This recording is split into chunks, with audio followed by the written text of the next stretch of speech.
Magandang araw kaibigan! Tuloy po kayo sa Felicidad's Channel. Sa mga kwento ng buhay at pag-ibig na hinalukay sa natatagong baul ni Felicidad.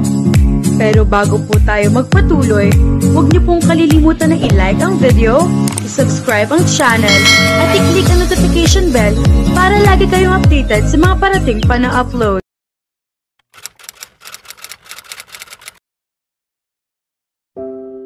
Mukhang napasubo talaga ako. Matapos kong pumayag na manatili sa Razon Mansion ng ilang buwan, ikinagulat ko ang sumunod nilang hiling, hinihiling nilang iwan ko ang aking trabaho. Nagulat ako nang sabihin nila iyon. Ipinaliwanag naman nila ang dahilan kalaunan, ngunit hindi pa rin ako handang iwan ang trabahong iyon. Oo, aaminin kong medyo may pagkamalupit ang dati kong boss o sige na nga, dati. Ngunit maganda naman ang pasahod niya sa akin. Inalok pa nila akong sila na ang sasagot sa aking mga gastusin, ngunit tumanggi ako. May sarili rin naman akong dangal, hindi ba? Matapos ang mahabang usapan, inalok ako ni Ginoong Razon na maging assistant ng kanyang personal assistant. Matapos ang matagal na pag-iisip, pumayag din ako. Isa pa, mas mataas din ang sweldo kumpara sa dati kong trabaho. Ito na siguro ang tanging magandang nangyari matapos ang lahat ng kaguluhang ito. Pinilit din nila akong magkaroon ng personal na bodyguard. Gaya ng inaasahan, tumutol na naman ako. Ngunit sa huli, pumayag din ako, talagang mahusay silang mangumbinsi. Ang bodyguard ay nasa 30 na ang edad. Martin ang kanyang pangalan. Ang kanyang ama ay dati ring nagtrabaho para sa pamilya Razon at ngayon siya naman ang naroon. Nepotismo, ang saya. Mahinang tawa. Sa ngayon, nasa apartment pa rin ako at abala sa pag-iimpake ng mga gamit. Mamimiss ko talaga ang lugar na ito. Nasa isang upuan si Martin at patuloy akong kinukulit kung ano ang dapat kong ilagay sa bagahe at kung saan ko ito dapat ilagay. Sa madaling salita, inaasar niya ako. Matapos ang mahigit 2 oras ng pag-aayos, natapos ko rin sa wakas. Napabuntong hininga ako at tiningnan si Martin na abala pa rin sa kanyang cellphone. Tapos na ako, sabi ko habang masama ang tingin sa kanya. Tumango siya, itinabi ang telepono sa bulsa, at nagsimulang tumulong buhatin ang mga gamit ko. Nang maisakay na lahat, tinanaw ko muli ang apartment ko. Nakaramdam ako ng kaunting lungkot habang pinagmamasdan ito. Matagal ko ring naging tahanan ang lugar na ito. Nakalulungkot ding iwan ito kahit pansamantala lang. Pinunasan ko ang luha ko, isinara ang pinto, at sumakay na sa sasakyan. Si Martin ang nagmaneho at ako'y nasa tabi niya. Pagdating namin sa Razon Mansion, tumulong si Martin at ilang tagasilbi sa pagdala ng aking mga gamit. Pagpasok namin sa loob, sinalubong ako ni Sarah at ni Ginang Razon. Maligayang pagdating iha, bati ni Ginang Razon sabay yakap sa akin. Salamat po, Ginang Razon, sagot ko habang tinatapos ang yakap. Dalhin ang mga gamit niya sa kanyang silid, utos ni Sarah sa mga nasa likuran ko. Masaya akong narito ka na, Crystal, ngumiti sa akin si Sarah at ngumiti rin ako bilang tugon. Halika, ipapakita ko sa iyo ang silid mo, sabi ni Sarah habang hinahatak ako paakyat ng hagdan. Pagtapat namin sa isang kwarto, lumabas si Martin at ang tagasilbi dala ang aking mga gamit at nagpaalam sila bago umalis. Tuloy ka, aya ni Sarah habang binubuksan ang pinto. Grabe, napabulalas ako sa gulat, kaya't napatawa si Sarah. Ang kwarto ay doble ang laki ng dati kong silid at napakaganda. Maayos ang lahat. May malaking kama sa gitna na tila sobrang lambot. Oh wow!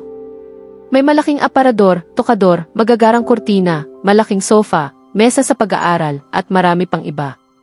Ang ganda ng kwartong ito, sabi ko habang nanlalaki ang mga mata ko. Napatawa si Sarah sa reaksyon ko at sinimulan ipakita ang bawat sulok ng silid. Ang banyong kasama ay malaki rin at napaka-elegante. May malaking bathtub. Kung may kailangan ka, tawagin mo lang ako ha. Nasa tabi lang din ni Dante ang silid mo, kaya pwede ka ring lumapit sa kanya. Siguradong tutulungan ka nun, sabi ni Sarah na may pakurap pa ang kilay, kaya tango lang ang naisagot ko. Sige, magpahinga ka na muna. Tatawagin kita kapag handa na ang hapunan, dagdag niya bago lumabas ng kwarto. Huminga ako ng malalim at ini-lock ang pinto. Nang mapansin ko ang mga bagahe, naisip kong iligpit muna ang mga damit sa aparador. Nagsimula na akong mag-ayos. Matapos ang mga damit, inilagay ko ang mga gamit ko sa pag-aaral sa mesa sa pag-aaral.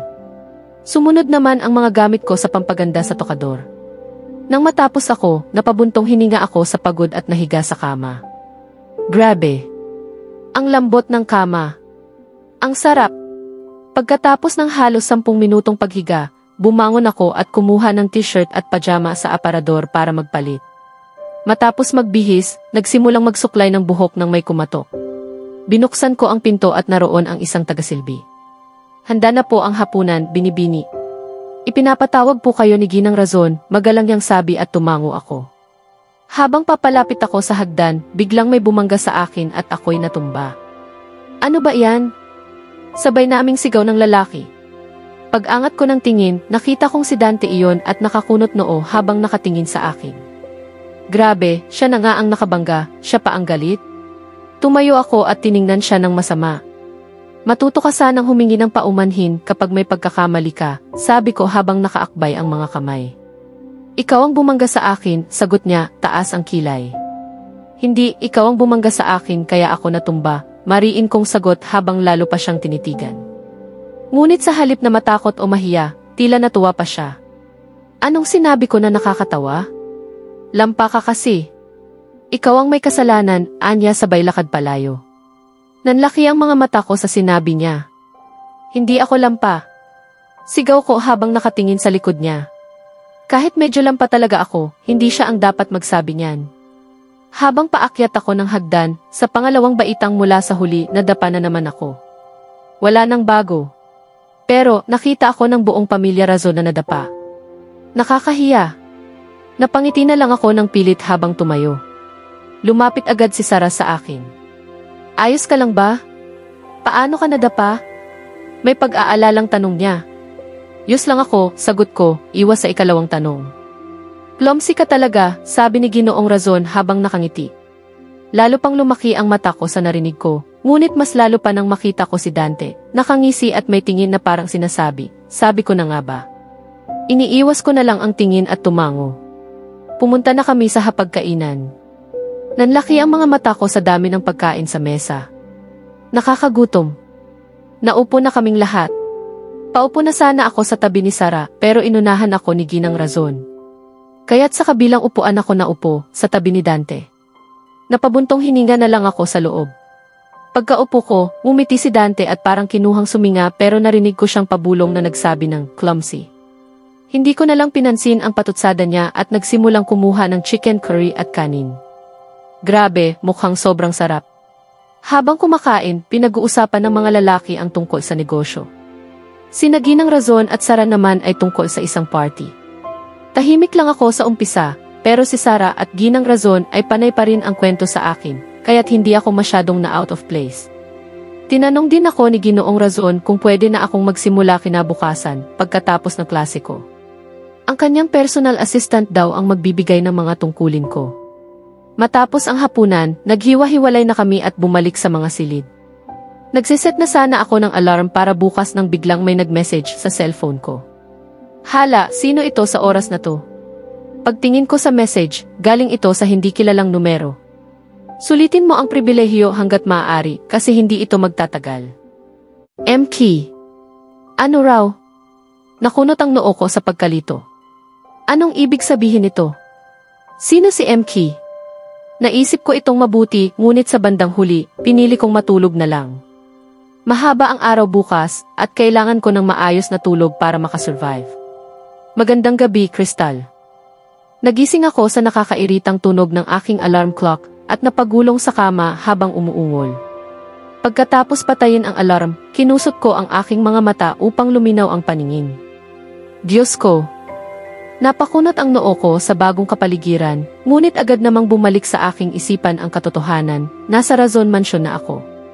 Buti na lang. Agad akong bumangon mula sa malambot at marangyang kama at tumakbo papuntang banyo upang gawin ang aking mga karaniwang gawain sa umaga. Matapos iyon, naligo ako ng mainit na tubig at nagbihis ng damit para sa klase. Isang pulang long sleeve shirt ang isinuot ko, itinerno sa itim na maong. Isinuot ko ang aking sneakers, sinuklay ang buhok, at nagsuot ng relo. Kaunting make-up lamang ang inilagay ko. Pagkatapos maghanda, kinuha ko ang aking bag at lumabas na ng silid. Nang pababa na ako sa hagdan at nasa huling baitang na, muli akong nadapa. Sa pagkakataong ito, bahagyang nasaktan ang aking tuhod. Napangiwi ako habang hinahaplos ang masakit na bahagi nang biglang lumapit si Ginang Razon. Ay, Diyos ko! Ayos ka lang ba, Crystal? Tanong niya habang tinutulungan akong tumayo. Opo, ayos lang po ako, Ginang Razon, sagot ko, medyo nahihiya dahil nakita na naman niya akong nadapa sa ikalawang pagkakataon. Mag-ingat ka palagi, Crystal, sambit niya habang nakatingin sa akin nang may pag-aalala, kaya tumango ako bilang sagot. Papunta ka ng kolehiyo, tanong niya habang sinusuri ang ayos ko mula ulo hanggang paa. Opo, sagot ko habang nakatingin sa kanya. Ayos. Halika, mag-agahan muna tayo, yaya niya sabay hila sa akin papunta sa silid kainan. Nako, hindi na po, Ginang Razon. Hindi na po ako mag-aalmusal, tanggi ko habang pilit siyang pinipigilan. Sanay kasi akong hindi kumakain sa umaga dahil sa klase, hindi rin naman ako nagugutom tuwing umaga. Huminto si Ginang Razon at tiningnan ako na para bang hindi makapaniwala. Ang almusal ang pinakamahalagang pagkain sa araw, at ayaw mong kumain, anya na parang gulat na gulat. Hindi po talaga ako nag-aalmusal dahil sa klase ko. Hindi naman ako nagugutom tuwing umaga, paliwanag ko. Ngunit mas lumaki pa ang mga mata niya sa sinabi ko. Hindi na ako nagtaka kung bakit kapayat. Halika na, kailangan mong kumain. Kailangan mo ng enerhiya para sa klase at sa trabaho mo, anya at muli akong hinila papunta sa hapagkainan. Pagkarating namin, pinaupo niya ako at agad akong ipinaghain ng sabaw. Ginang Razon, pakiusap naman po, pagmamakaawa ko, hindi dahil sa ayaw ko, kundi dahil may posibilidad talaga akong masuka kapag kumain ako sa hindi tamang oras. Hindi ko tatanggapin ang hindi bilang sagot. Kailangan mong kumain, sagot niya sabay tulak ng bowl ng sabaw sa harapan ko. Anong meron? Bakit parang pinipilit mo siya? Tanong ni Ginoong Razon na maihalong ngiti. Hindi ko naman siya pinipilit. Inaanyayahan ko lang siyang mag-agahan. Hindi raw siya kumakain ng almusal. Kailanman, sagot ni Ginang Razon habang pinalalaki ang mga mata para sa dagdag na epekto. Ano? Bakit naman, sabay lingon sa akin ni Ginoong Razon, tila hindi makapaniwala. Bago pa man ako makasagot, si Ginang Razon na ang sumabat. Dahil daw sa klase niya, sagot niya habang nililingon ako ng masama. Crystal, malapit lang naman ang kolehiyo mo mula rito. May sapat kang oras para kumain. Isa pa, napakahalaga ng almusal. Hindi mo dapat ito pinapalampas, wika ni Ginoong Razon sabay turo sa akin na tapusin ang sabaw. Sige na, maging mabait kang bata at tapusin mo ang almusal mo, dagdag ni Ginang Razon habang umupo sa tabi ng kanyang asawa. Maya-maya pa, dumating sina Ashton, Sarah at Dante. Umupo si Dante sa tabi ko at nagsimulang maghain para sa sarili. Nang mapansin niya ang laman ng aking bowl, kunot-noo siyang tumingin sa akin. Sabaw lang ang kakainin mo. Wala ka bang ibang kukunin? Tanong ni Dante habang palipat-lipat ang tingin sa akin at sa bowl ko. Napabuntong hininga ako sa kanyang tanong at wala sa loob na sinimulang tikman ang mainit na sabaw. Masarap naman ang sabaw, tomato soup na malasa, ngunit hindi ko talaga feel ubusin. Ayaw niyang ang kumain ng sabaw kanina. Pinilit ko lang. Hindi raw siya nag-aalmusal, dagdag pa ni Ginang Razon, umiling pa sa pagkadismaya. Crystal, hindi maganda yan. Kailangan mong kumain ng 3 beses sa isang araw, lalo na ng almusal, sabi ni Sarah. Tumango naman ako sa kanya bilang pagsang-ayon kahit labag sa loob. Sa wakas, natapos ko rin ang sabaw matapos ang napakahabang pakikipaglaban sa sarili. Ikaw na ang may pinakakaunting kinain, pero ikaw din ang huling natapos. Aba, kailangan mo talagang kumain pa at mas mabilis, natatawang sambit ni Sarah habang nakatingin sa akin. Tiningnan ko siya ng masama ng bahagya, pero imbes na huminto, nagtawanan pa sila ni Ginoong Razon at Ginang Razon. Nakangiti lang si Ginoong Razon habang si Dante abala sa cellphone. Umiling na lang ako at tumayo mula sa mesa para umalis, ngunit pinigilan ako ni Ginang Razon at ipinaalala na sasamahan ako ni Martin. Sa ayaw ko man o sa gusto, pumayag ako at umalis na kaming dalawa papuntang kolehiyo. Matapos ang nakakapagod na araw sa kolehiyo, oras na para magtrabaho sa kumpanya ng mga Razon. Sabay kaming dumating ni Martin sa itinakdang oras. Pagbaba ko ng sasakyan, agad kong nasilayan ang napakalaking gusali sa harapan ko.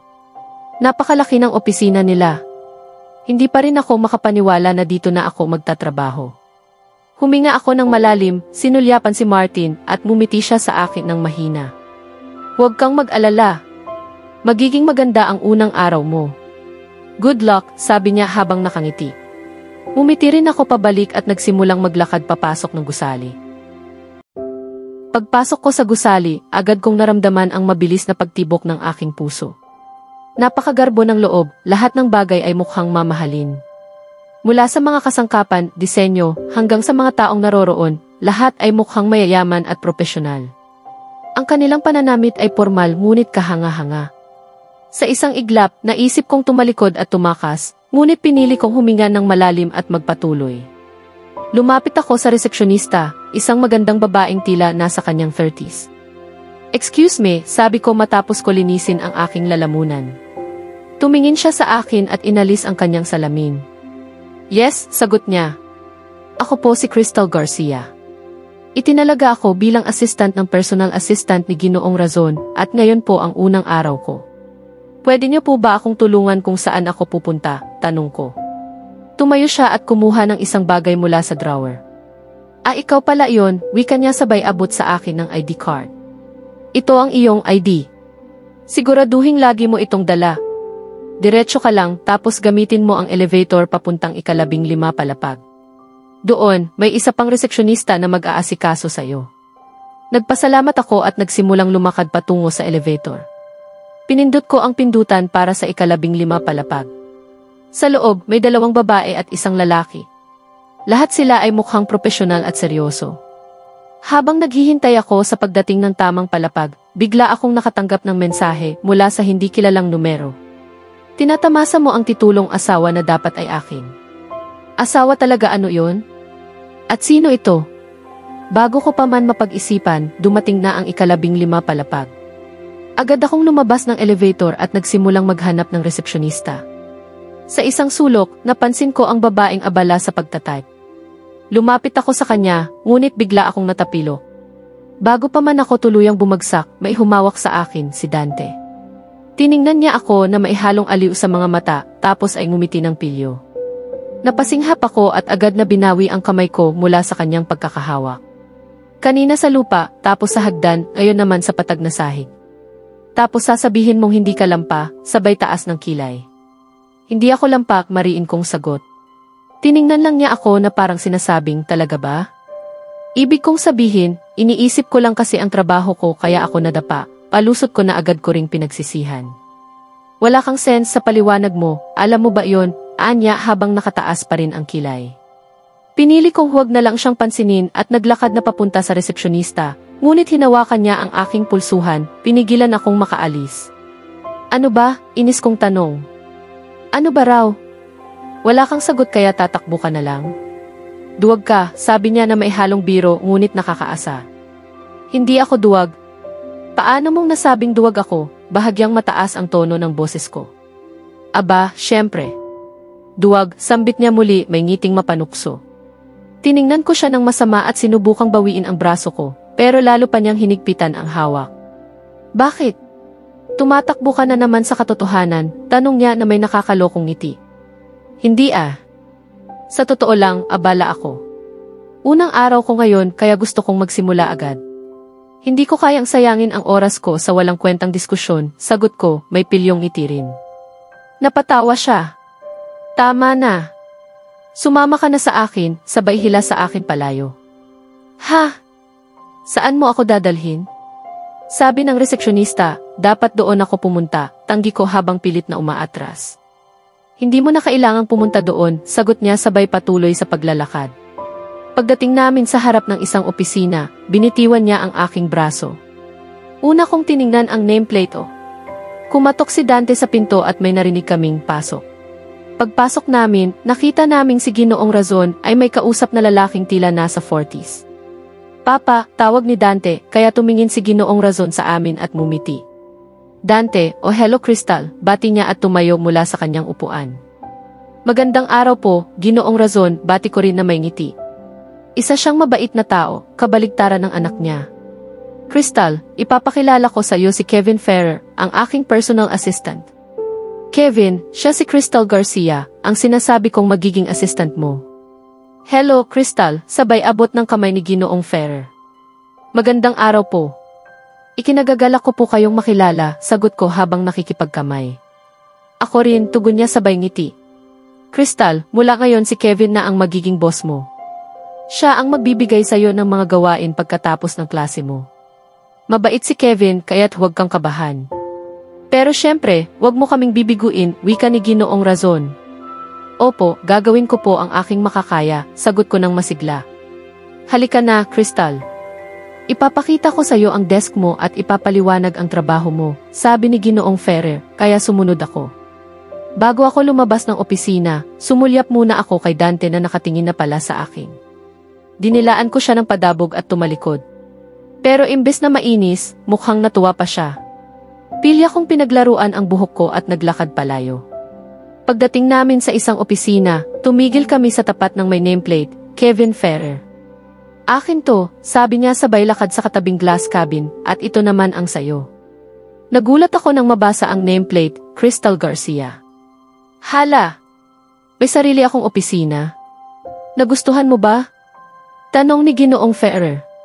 Tumango lang ako na parang lutang sa gulat. Napatawa siya at sininyasan akong pumasok. Maganda ang loob, hindi masyadong malaki, hindi rin maliit. Tama lang. Malinis at eleganteng opisina. Ang ganda po nito, sambit ko habang lumilibot ang tingin. Welcome! Pero sa totoo lang, si Sir Dante ang nagmungkahing bigyan ka ng sariling opisina. Sabi niya, parte ka na ng pamilya, kaya gusto niya ang pinakamainam para sa'yo, sabi ni Ginoong Ferrer. Nanlamig at sabay uminit ang pakiramdam ko sa sinabi niya. Dante! Sinabi niya iyon? Parang may mga paru-parong naglalaro sa sikmura ko. Pinilit kong huwag magpahalata. Ah, sige po. Ano pong gagawin ko? Tanong ko, alanganin. May ilang file sa tabi ng laptop. Pakicheck lahat, hanapin ang mga mali sa grammar at spelling. Pagkatapos, dalhin mo sa akin at bibigyan kita ng susunod mong gawain. Opo, maraming salamat po, tugon ko. Umalis na siya upang hayaan akong magsimula. Tumalikod ako at muling tiningnan ang buong opisina. Grabe, hindi pa rin ako makapaniwala. Dante, hindi pala siya ganun kasama. Napangiti ako at umupo na sa aking upuan. Inabot ko sana ang unang file nang may mapansin akong papel na nakaipit sa ibabaw ng laptop. Isang mensahe. Good luck sa unang araw mo, Crystal Lampa Garcia. Sana hindi mo guluhin ang lahat dahil sa pagiging lampa mo. Mag-ingat sa trabaho. Dante Razon. Napairap ako. Binawi ko ang sinabi ko. Hindi lang siya masama. Mayabang pa. At halimaw din. Pinilas ko ang mensahe at agad tinapon sa basurahan. Saka ko sinimulang buuin ang aking unang araw sa trabaho. Handa na ba kayo, Dante? Tanong ni Papa sa ikalimang beses. Pinikit ko ang aking mga mata upang labanan ang iritasyon. Papa, tigilan niyo na po iyan. Ayos na ang lahat. Nasuri ko na ang lahat ng dokumento at ang presentasyon ng 3 beses. Huwag ka na pong mag-alala. Sa pagkakataong ito, makukuha talaga natin ang proyektong ito, sagot ko ng may pagpipigil upang pakalmahin siya. Opo, Papa. Huwag po kayong mag-alala. Ayos po ang lahat. Pinagtrabahuan namin ito ng husto at may tiwala ako sa gawa natin, dagdag ni Ashton bilang suporta sa akin. Alam ko iyan, mga anak ko. Pero tuwing tinatrabaho natin ito ng buong puso, palagi itong nauwi sa kabiguan. Noong nakaraang taon, handa na tayo, pero may isang kawani tayong nagsalita sa ating karibal at ibinigay ang lihim nating impormasyon, kaya't nakuha nila ang proyekto.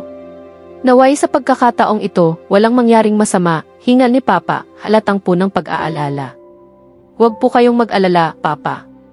Lahat ay magiging maayos sa pagkakataong ito, sabi ko, habang pilit siyang inaaliw. Pagkadating namin sa opisina, naglakbay kami patungo sa isang mahalagang pagpupulong. Taon-taon, nagdaraos ang pinakamakapangyarihang negosyante ng bansa ng isang pagtitipon kung saan ibinibigay niya ang pinakamalaking proyekto sa isa sa mga negosyante. Hindi madali ang pagkapanalo rito, maraming malalaking pangalan ang kinokonsidera tuwing taon at isang proyekto lamang ang ibinibigay. Noong nakaraang taon, halos makuha na namin ito, ngunit nasira dahil sa pagtataksil ng isang tauhan. Sa lahat ng taon, 3 beses pa lamang kaming nakakuha ng proyekto, at laging may mahabang pagitan sa pagitan ng bawat tagumpay. Habang kami naghihintay sa simula ng pagpupulong, pumasok si Ginoong Jonathan. Matapos ang 4.5 oras ng deliberasyon, may napiling nanalo. Sino? Tayo. Nanalo tayo. Kami ng mga anak ko, sina Ashton at ako, ay nagyakapan sa labis na tuwa. Nagpasalamat kami kay Ginoong Jonathan sa oportunidad. Marami sa mga negosyanteng kasama namin ang bumati, may ilan na may totoong ngiti, may ilan naman na pilit lamang. Paglabas ng silid pulong, tumawag si Papa kay Mama upang ipahayag ang balita. Honey, nakuha namin ang proyekto. Sigaw ni Papa na po ng kagalakan na siyang ikinatawa namin ni Ashton. Napatingin ako kay Ashton nang mapansing nagre-record siya ng sandali sa kanyang telepono. Aaminin ko. Mahilig si Ashton mag-video ng mga mahahalagang sandali upang balikan namin sa hinaharap. O Diyos ko, Simon, congratulations. Alam kong makukuha ninyo ito ngayong taon. Pinagtrabahuan ninyong lahat ng husto, tuwang bati ni Mama. Opo. Tila ang Diyos ay pabor sa atin ngayong taon, natatawang tugon ni Papa, na sinundan din ng tawa ni Mama. Hindi lang sa taong ito, sa totoo lang, pabor na pabor sa atin ang Diyos palagi.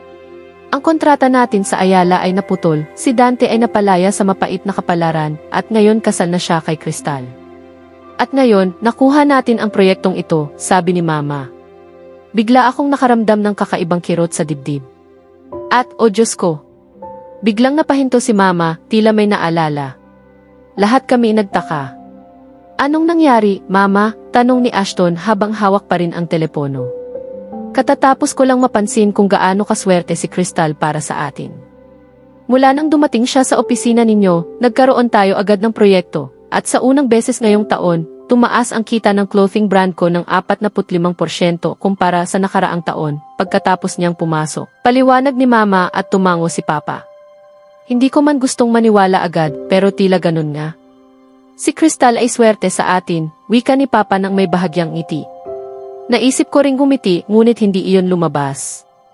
Sa loob ko, natuwa ako na tinatanggap ng pamilya ko si Crystal. At sa totoo lang, hindi ko rin maintindihan kung bakit ako masayang ganoon. Tungkol kay Crystal, bumalik ba siya? Tanong ni Ashton at kumunot ang noo ni Mama. Oo, ilang minuto lang ang nakalipas. Pero tila pagod siya nang dumating. Sabihan mo si Kevin na bigyan siya ng kaunting bawas sa trabaho. Nasa kolehiyo siya at maraming kailangang aralin. Dapat magkaroon siya ng pahinga, mungkahi ni Mama. Tumango si Papa. Pahinga. Bulong ni Papa. Sinabi sa akin ni Kevin na sobrang bilis at epektibo si Crystal sa trabaho niya, hindi lang sa mga inatas sa kanya, kundi tumutulong pa kay Kevin. Gusto pa nga raw humingi ng dagdag na gawain. Kami ni Ashton ay sabay na nagulat.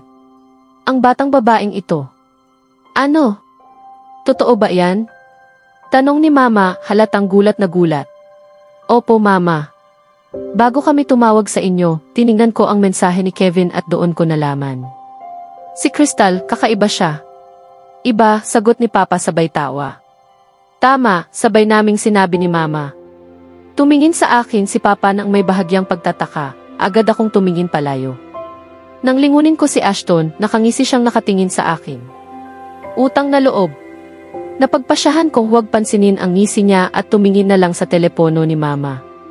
Sige na, sapat na yan. Bumalik na tayo. Hawak ng boss natin ang pag-uwi agad, sabi ni Papa sabay tawa, at nagsimula na kaming maglakad papasok sa elevator. Pagkalapit na namin sa mansyon, pumasok na sina Papa at Ashton. Ngunit ako'y huminto muna dahil may tinatanggap akong tawag sa negosyo. Makaraan ang ilang minuto, tinapos ko ang tawag at pumasok na sa bahay. Ngunit pagkapasok ko, may narinig akong hikbi. Bigla ring tumigil ang tunog. Nagpatuloy akong maglakad at muli sumabay ang pagbahing at isang ugong na tila aso. Siguro si Bruno iyon. Ngunit aso ba ay humihikbi? Hindi naman madalas mangyari iyon. Dahil sa kuryosidad, sinundan ko ang tunog hanggang sa makarating ako sa likod bahay. Dito ko nakita ang pinakapang nakakabighaning tanawin. Si Crystal ay yakap-yakap si Bruno at si Bruno naman ay malumanay na dinidilaan ang mukha niya. Sa tuwing ginagawa iyon, si Crystal ay tumatawa ng malambing. Ilang saglit akong nanood, sobrang cute nila. Ngunit sumipot ako. Sinabayan ko ang eksena. Hey, Bruno! Sigaw ko sa malumanay na tinig. Nang marinig ang boses ko, tumakbo si Bruno at agad kong sinalubong at niyakap. Dinilaan niya rin ang mukha ko. Tumingin ako kay Crystal. May galit siyang tingin sa akin. Bakit kaya galit siya? Dahil inistorbo ko ang saya nila? Hindi ako kumbinsido sa sagot kaya tinanong ko siya. Anong nangyari? Bakit ka masaya? Biro kong tanong habang lumalapit. Tumayo siyang mag-isa mula sa damuhan at hinalikan ang balahibo ni Bruno. Paalam muna, cutie. Maglalaro tayo bukas. Ngunit si Dante na mayabang na rason ay sumingit sa pagitan natin ngayon, anya at lumakad palayo. Ano ngayon? Tinawag niya akong mayabang. Hindi naman ako gumagawa ng anuman ng masama. Habang sinusundan ko siya papasok ng mansyon kasama si Bruno, napatingin ako sa kanya. Siya'y palihim na nakasilip at nakatitig sa akin. Napatawa ako. Tumayo ka ng diretsyo o baka madapa ka uli, biro kong paalala. Tinaas niya ang labi na parang may kutob ng galit. Pinatawa ako ng ekspresyon niya. Nakakatawa siya. Pagpasok namin, ibinaba ko si Bruno sa sahig at nagsimula akong pumalakpak. Tiningnan niya ako, halatang nagtataka. Bakit ka biglang pumalakpak? Ano na nangyari? Tanong niya, halatang naguguluhan. Umiti ako, halatang alam ko ang sagot. Hindi ka nadapa habang naglalakad. Iyan ay isang bagong bagay. Unti-unti ka nang nagde-develop talaga, sabi ko. Napabuka ang bibig niya sa pagkabigla. Natawa ako sa itsura niya, laki ng mata, bahagyang nakabuka ang bibig. Gustong-gusto kong makipagbiruan sa kanya. Patuloy ko siyang tinitigan, gulat na gulat, habang siya naman ay nakangising aso na nakatitig sa akin. Ang kapal ng mukha mo, sambit ko ng may inis, ngunit lalo lamang lumawak ang ngiti niya. O halika na. Masaya lang ako na, sa wakas, hindi ka nadapa, biro niya, at masama ko siyang tiningnan. Alam mo, ayoko nang makipag-usap sa isang insensitibo at mayabang na tao, sagot ko habang nilampasan siya, paakyat sa aking silid. Mag-ingat sa pag-akyat. Sigaw niya na tila nanunukso pa. Lalo kong binilisan ang hakbang upang ipakita na hindi ako nadadapa sa lahat ng pagkakataon, at buti na lang, hindi nga ako nadapa. Sa isip ko, pinuri ko ang sarili ko. Paglingon ko upang hanapin siya, nawala siya. Nasaan siya? Pagharap ko muli, napasinghap ako sa gulat. Nakatayo siya ng sobrang lapit sa akin. Nagulat ka? Tanong niya na may pilyong ngiti. Bahagya ko siyang itinulak. Hindi ako nagulat.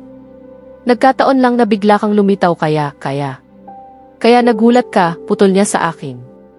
Masama ko siyang tinitigan, ngunit tila hindi naman siya apektado. Bakit ba ang kulit-kulit mo? Tanong ko, halatang nainis na talaga. Bakit ka ba kasi laging nadadapa?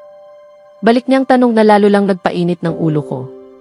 Diyos ko, hindi nga ako madalas nadadapa, reklamo ko, ngunit tiningnan lang niya ako na tila hindi kumbinsido. Bago pa ako makapagsalita muli, lumapit ang mama niya. Anong nangyayari dito? Tanong niya, sabay tingin sa akin. Crystal, bakit parang malungkot ka? Siya po kasi ang kulit. Reklamo ko habang nakatingin kay Dante na tumawa lamang. Dante. Sabay taas ng kilay ni Ginang Razon habang nakatingin sa anak niya. Hindi po, mama. Hindi ko siya inaasar. Nag-aalala lang ako kasi ang konti niyang kumain at sobra ang trabaho. Kaya sinabihan ko lang siyang dagdagan ang pagkain para mailakas siya, paliwanag niya, tila inosente, na halatang imbento lang. Hindi po totoo yon. Tinatawag po niya akong lampa, reklamo ko, pinipigilan ang inis. Mama, bakit ko naman siya pagsasabihan ng ganon? Sagot niya, parang inosente talaga. Kasi sinungaling ka, balik kong sagot, galit pa rin. Hindi ako sinungaling, balik niya habang nanlilisik ang mga mata. Oo, sinungaling ka. At hindi lang yon, mayabang ka pa, sagot ko, diretsong tumitig sa mga mata niya. Naku naman, hindi ako sinungaling at lalong hindi mayabang. Ikaw lang ang hindi marunong tumingin kaya kung saan-saan ka nadadapa, sagot niyang tila kaswal lang. Ikaw ang hindi marunong tumingin. Ayos naman ako, sigaw ko. Iyan nga ang dahilan kung bakit ka laging nadadapa, sigaw din niya. Hoy! Hindi ako laging nadadapa. Sigaw ko pabalik. Sige na nga. Tama na kayo. Sigaw ni Ginang Razon, sabay tingin sa aming dalawa. Para kayong mga bata kong mag-away. O siya, Dante, humingi ka ng paumanhin, sabay kindat niya sa akin. Sorry, Mama, sambit ni Dante na ikinagulat ko. Hindi ako ang hingian mo ng sorry. Siya, dahil sa kanya mo sinabi ang masasamang bagay, sabay turo niya sa akin. Ano? Hindi naman po masama ang sinabi ko pagtatanggol ni Dante sa sarili. Tinawag mo siyang lampa, Dante. Kahit sabihin nating medyo, madalas siyang madapa, hindi mo siya dapat tawagin ng ganoon. Sige na, humingi ka ng tawad, matigas ang tono ni Ginang Razon. Napailing si Dante at tumingin sa akin. Sorry, Crystal, sabi niya, tila galit pa rin. Nagsusorry ka ba o tinatakot mo siya? Maging mahinahon ka, saway ni Ginang Razon, dahilan para mapangiti ako. Mama naman, reklamo ni Dante, ngunit sinimangutan lang siya ng ina niya. Dante, mariing sambit ni Ginang Razon. Napabuntong hininga si Dante at muling nagsalita. Sorry, Crystal, sabi niyang mahinahon, kaya tumango na lang ako bilang pagtanggap. Ayos. Ngayon, magbihis na kayo. Handa na ang hapunan. Crystal, samahan mo ako, anyaya ni Ginang Razon, sabay talikod na. Papunta na sana ako sa kanya nang marinig ko si Dante na muling tinawag akong lampa. Lumingon ako para tarayan siya, ngunit tumakbo na siya paakyat sa kanyang silid. Napailing na lang ako at sinundan si Ginang Razon.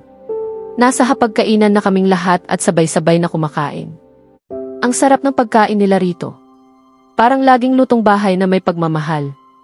Congratulations ulit! Bati ni Sarah habang umunguya. Napatawa ang lahat sa pagiging prangka niya. Sa totoo lang, hindi ko inaasahan na makukuha natin ang proyekto, wika ni Ginoong Razon na may ngiti. Pero nakuha niyo rin, sabat ni Sarah, may kanin pa sa bibig.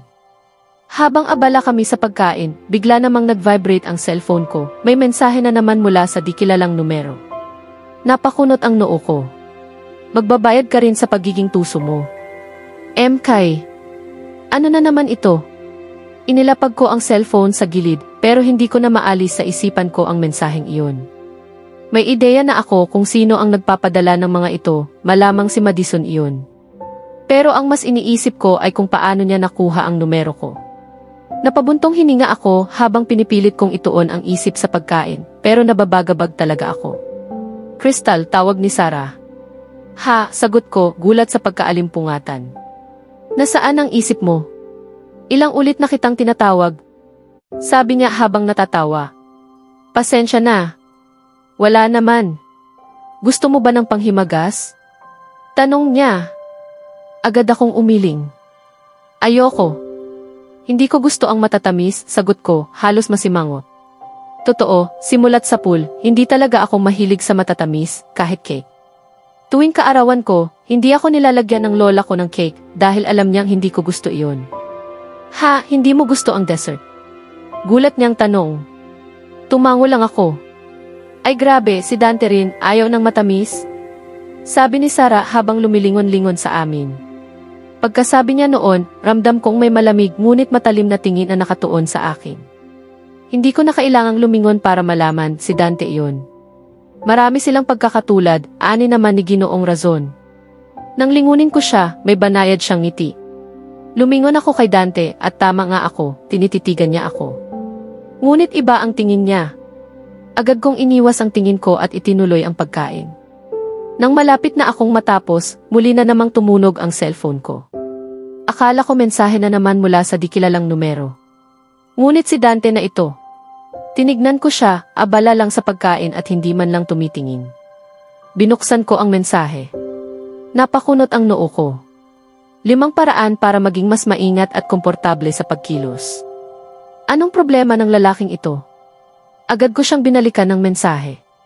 Mga paraan upang malampasan ang inis o iritasyon sa isipan. Magpagaling ka. Hindi ko na hinintay ang reaksyon niya. Tumayo ako mula sa upuan, binati ang lahat ng magandang gabi, at pumanhik na sa aking silid. Pagkapasok ko, agad akong nagpalit ng damit at nahiga.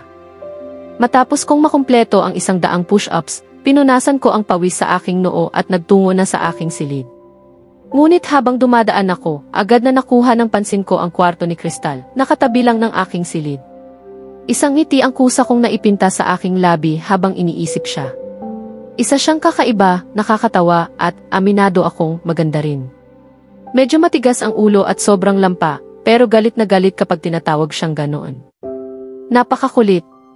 Kahapon, sobrang inis siya nang tinutokso ko siya. Gusto ko sanang tumigil, pero ang cute ng mga reaksyon niya, kaya hindi ko talaga napigilang asarin siya. Napailing ako sa sarili bago bumalik sa kwarto upang maghanda para sa opisina. Pagkabihis ko, bumaba ako para mag-agahan kung saan naroon na ang lahat. Umupo ako sa tabi ni Papa at nagsimula ng punuin ng masasarap na pagkain ang plato ko. Napatingin ako sa plato ni Crystal at napabuntong hininga. Napakaliit ng bahagi ng pagkain sa plato niya, mas marami pa sigurong nakakain ang isang 5 taong gulang kaysa sa kanya. At halatang wala rin siyang ganang kumain.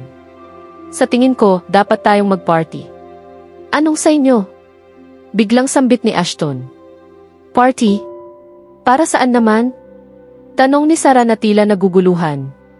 Kasi makikipaghiwalay na ako sa'yo, sagot ni Ashton na walang emosyon sa tono. Napatawa ako, habang si Sarah naman ay masama ang tingin sa aming dalawa. Relax lang, baby. Hindi naman totoo, sabay tango si Sarah, ngunit binigyan siya ng masamang tingin. Tumawa lang si Ashton sa reaksyon niya. Grabe ka, Sarah. Nakuha natin ang pinakamalaking proyekto pagkatapos ng ilang taon. Kaya naman sinabi kong mag-party tayo, paliwanag ni Ashton sabay halik sa pisngi ng asawa. Oo nga, magandang ideya yan. Masiglang tugon ni Sarah. Tama. Imbitahin natin lahat ng business partners, mga staff, at mga importanteng bisita. Anong tingin mo, Papa? Tanong ni Ashton. Siyempre, ipaalam agad sa event organizer para makapaghanda na sila, tugon naman ni Ginoo Razon. Nagsimula na silang magplano para sa party habang ako naman ay lihim na tumingin kay Crystal. Napansin kong parang naiilang siya habang nakaupo sa gitna namin. Parang hindi siya makasabay. Ayokong maramdaman niyang naiba siya, kaya naisipan kong kausapin siya. Habang abala ang lahat, lumipat ako ng upuan at umupo sa tabi niya. Pagkakita niya sa akin, napairap siya. Napatawa ako sa reaksyon niya. O, Lampa, nagustuhan mo ba ang bagong cubicle mo? Tanong ko. Masama ang tingin niya pero tumango rin sa bandang huli. Bago ko makalimutan, ayoko nang may pagkakamali sa office work. Kaya siguraduhin mong suriin mong mabuti ang mga ginagawa mo bago mo ipasa kahit kanino, dagdag ko habang nagpapanggap na istrikto. Akala ko matatakot siya, pero simple lang siyang tumango. Ha? Bakit parang wala siyang karaniwang reaksyon? Napakunot noo ako habang patuloy na kumakain. Habang papatapos na siya sa pagkain, tumunog ang cellphone niya. Tiningnan niya ito at bigla siyang nabahala. Kinublit ko siya sa balikat at agad siyang napalingon sa akin na tila nagulat, pero napabuntong hininga rin nang makilala ako. Bakit parang natatakot ka? Ayos ka lang ba? Tanong ko. Tumango siya at mumiti pero halatang pilit. Crystal, ano yon? Tanong ko ulit habang nakatingin sa cellphone niya. Napabuntong hininga siya bago sumagot. Wala, bagong assignment lang sa college, sagot niya, pero ramdam kong hindi iyon ang totoo. Gusto ko sanang tingnan ang cellphone niya, pero pinigilan ko ang sarili. Ayokong isipin niyang nangingialam ako sa pribado niyang buhay, lalo na sa dami ng pinagdaraanan niya ngayon dahil sa amin. Maya-maya, tumayo siya, nagpaalam sa lahat, at umalis na papuntang kolehiyo. Abala ako sa pagbabasa ng isang mahalagang file nang may kumatok sa pinto ng opisina. Pasok, sagot ko nang hindi inaalis ang tingin sa binabasa. Ipinapabigay po ito ni Ginoo Ferrer. Wika ng isang pamilyar na tinig kaya agad akong napatingin. Nandoon si Crystal, hawak ang isang folder. Napangiti ako nang makita siyang hindi na mukhang malungkot kagaya kanina. Kinuha ko ang file at sinimulang basahin, pero napansin kong aalis na siya. Teka lang. Pinayagan na ba kitang umalis? Tanong ko sabay taas ng kilay. Inutusan lang po ako na iabot ito. Bakit ko pa kailangang manatili? Balik niyang tanong, masama ang tingin. Dahil ako ang boss at hindi pa kita pinayagang umalis. At isa pa, may ipapagawa ako sa'yo, sagot ko na tila nananakot. Tama. Paumanhin po, sir.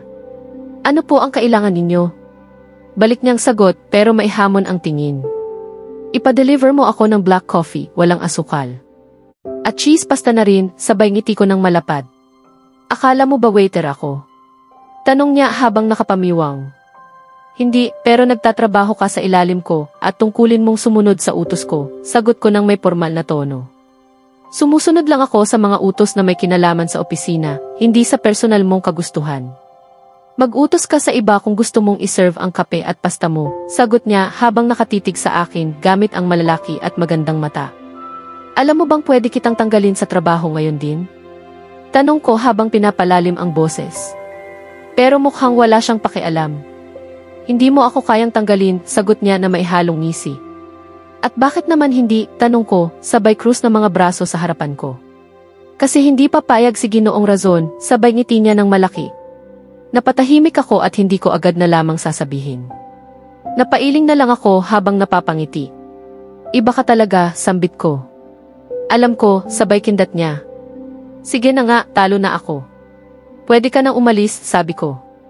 Tumango siya at lumabas ng opisina. Ibang klase talaga siya. Matapos ang ilang minutong pag-iisip tungkol sa kanya, pinilit kong bumalik sa trabaho. Nasa kalagitnaan na ako ng ginagawa ko nang may kumatok ulit. Pasok, sambit ko habang muling tumutok sa binabasa. Isang tasa ng kape at isang lalagyan ng pasta ang itinulak sa aking mesa. Pag-angat ko ng tingin, si Crystal ulit. May maliit siyang ngiti sa labi. Umayos ako ng upo at pinagmasdan siya mula ulo hanggang paa. Akala ko ba hindi ka tumatanggap ng personal na utos? Tanong ko habang nakakunot ang noo. Naku naman, hindi naman ako ganun kasama para hayaan kang magutom. At saka, boss kita. Siyempre, gusto kong mapasama sa mabuti mong libro, hindi ba? Sagot niya habang nakatitig sa akin. Mabuti at naiintindihan mo, sagot ko sabay simula sa pag-inom ng kape. Pwede na po ba akong umalis? Tanong niya ng mahina. Hindi pa, agad kong sagot, dahilan ng pag-irap niya. Bakit? Tanong niya, inis na. Boss mo ako at tinatanong mo ako. Sambit ko na kunwari igalit. Nagulat siya. Hindi po. May kailangan lang akong tapusin, sagot niya. Ibig mo bang sabihin, wala akong ginagawa kaya pinipigilan kita? Tanong ko habang nakataas ang kilay. Imbes na sumagot, itinataas lang niya ang balikat. Tinapunan ko siya ng masamang tingin pero tila wala rin siyang pakialam. Umiling na lang ako at iniabot ang isang file. Pakisuri ito. Hanapin ang mga pagkakamali at sabihin kay Ferrer na pumunta sa akin, utos ko. Tumango siya at umalis ng opisina. Ibang klase talaga ang babaeng yon. Pagkatapos ng aking shift, naupo ako sa kotse kasama sina Martin, ang aking bodyguard at ang driver. Oo, pinilit talaga sa akin ni Ginoo at Ginang Razon ang kotse at inutos nilang gamitin ko ito para sa transportasyon imbes na sumakay ng pampublikong sasakyan. Habang papunta kami sa mansyon ng mga Razon, bigla kong naalala na kailangan ko pa ng ilang libro. Pwede ba tayong huminto muna sa isang tindahan ng libro? Kailangan kong bumili ng ilang libro, sabi ko sa kanila at tumango naman sila. Nang makarating kami sa labas ng tindahan ng libro, bumaba ako ng kotse kasama si Martin. Bakit ka sasama? Tanong ko, bahagyang nakakunot ang noo niya. Dapat kitang protektahan, sagot niya. Pero sino namang sasaktan ako sa loob ng tindahan ng libro? Tanong ko at muntik siyang hindi makapaniwala. Sige, basta kung may problema, tawagan mo lang ako, sabi niya at tumango ako. Pumasok ako sa tindahan at nagsimulang maghanap ng mga kailangan kong libro. Habang naglilibot ako, ramdam kong may tumitingin sa akin mula sa likuran. Lumiko ako pero wala namang tao. Bumalik ako sa paghahanap, ngunit muli kong naramdaman ang titig. Muling lumingon ako, wala pa rin. Ngunit nitong huli may ibang hindi tama sa pakiramdam ko. Nagmadali akong tinapos ang paghahanap at tumungo sa cashier. Habang nakapila ako, muli kong naramdaman ang pagtitig mula sa likuran. Hindi na ako lumingon. Nang dumating ang pagkakataon ko, mabilis kong binayaran ang mga libro at nagpasya nang umalis nang may biglang lumapit na teenager. Opo. Tanong ko, may pagkakulubot sa noo. Sabi ng lalaki na iyon na ibigay ko raw sa inyo itong papel, sabi ng teenager at iniabot ang isang check. Nakatingin ako sa direksyon na itinuro niya pero wala akong nakita, nawala na ang tao. Umalis rin ang teenager. Napakunot ang aking noo at binuksan ko ang cheat. Nilalaman nito. May noong ideya kung anong ginawa mo. Sinira mo ang taon ng aking pinaghirapan sa loob lamang ng ilang minuto. At kung iniisip mong kayang protektahan ka ng mga razon laban sa akin, nagkakamali ka. Walang sinuman, inuulit ko, walang sinuman ang makakapigil sa akin. Inaanyayahan mo mismo ang kapahamakan. Pagpalain ka nawa. Pagmamahal. Ethan Ayala. Tila natuyot ang lalamunan ko habang binabasa ko ang nota. Hindi ako makapaniwala. Hindi ako masyadong natakot sa mga mensahe ni Madison, pero ito, Diyos ko. Ethan ang nagbabanta sa akin ngayon. Ethan. Nakakatakot siya. Kung ginawa niya ako ng pagbabanta, hindi ito maliit na bagay. Posibleng patayin niya ako, o mas masahol pa, painumin ng katakot-takot na pagpapahirap hanggang sa kamatayan. Natataranta, tumingin ako sa sulok na itinuro ng teenager, wala doon. Ngunit mula nang maramdaman kong may tumitingin at tumanggap ako ng chip, malinaw na naroon si Ethan. Lumaki ang mga mata ko sa pagkabigla nang biglang may pingsan ang telepono ko, may mensahe mula sa hindi kilalang numero. Kinabahan, binuksan ko ang mensahe. Mas lalong kinabahan ako. Magandang makita kang natatakot. Sisiguraduhin kong manatili kang ganoon hanggang sa mamatay ka sa pinakamasahol na paraan. Pagmamahal. Ethan. Halos mapaiyak ako habang binabasa iyon, nang mabatid kong binabantayan niya ako, tumakbo ako palabas ng tindahan. Paglapit ko sa kotse, mabilis kong inilagay ang mga libro at umupo, pero may humawak sa pulso ko. Napalingon ako at nakita si Martin. Nakakunot ang noo niya. Ano, tanong ko nang may inis. Ano ang nangyari? Bakit ka umiiyak? Mukha kang takot, sabi niya. Hinawakan ko ang pisngi ko at doon ko napagtanto na umiiyak nga ako. Pinunasan ko agad ang luha at nagkunwaring may pumasok lang sa mata ko. Sa parehong mata ba? Tanong niya habang higpit ang tingin. Oo, sa parehong mata, sagot ko, kinakapos ang ngipin at muling sinikap pumasok ng kotse. Pinigilan naman ako ni Martin. Bakit niya ako pinipigilan? Ngayon ano pa, halos sigaw ko. Ano ang nangyari, Crystal? Bakit ka nagsisinungaling? Tanong niya habang nakatingin sa kamay ko. Tiningnan ko ang kamay at napansin na hawak ko pa rin ang papel. Wala, sinagot ko, ngunit hindi siya kontento. Sandali lang at inagaw niya ang papel sa kamay ko at sinimulang basahin. Tumingin ako palayo sa kanya. Anong class? Paano mo nakuha ito at kailan? Tanong niya, ngunit hindi ako sumagot, nag-init ang mga luha ko ng mas mabilis. Crystal, tawag niya, ngunit nanatili akong tahimik. May iba pa bang ganoong nota? Tanong niya ng mas mahinahon, umiling ako sa isip. Crystal, pwede mo akong pagkatiwalaan. Narito ako para protektahan ka, sabi niya, sinubukang kumbinsihin ako. Wala nang makakaprotekta sa akin ngayon, gusto kong sambitin, pero pinigilan ko ang sarili. Sa halip, pinunasan ko ang luha at tumingin sa kanya. Pwede ba tayong umuwi na? Hiling ko, nagulat siya pero tumango. Umiti ako ng bahagya at bumalik sa kotse. Umupo si Martin sa passenger seat at sinimula ng driver ang pagmamaneho. Nang makarating kami sa mansyon ng Razon, agad akong bumaba at nagmadaling pumasok sa silid, iniwan ang mga libro at mga tanong ni Martin. Pagkapasok sa aking kwarto, agad kong sinara ang pinto at humiga sa kama. Ngunit sa sandaling tumama ang ulo ko sa unan, tumulo ng husto ang luha ko. Hindi ko malaman kung gaano katagal ako umiiyak.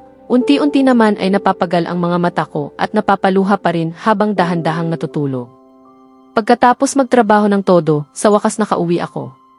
Nang pumasok ako sa loob, ramdam kong tensyonado ang paligid. Lahat ay tila malungkot, naroon si Martin, ngunit wala si Crystal.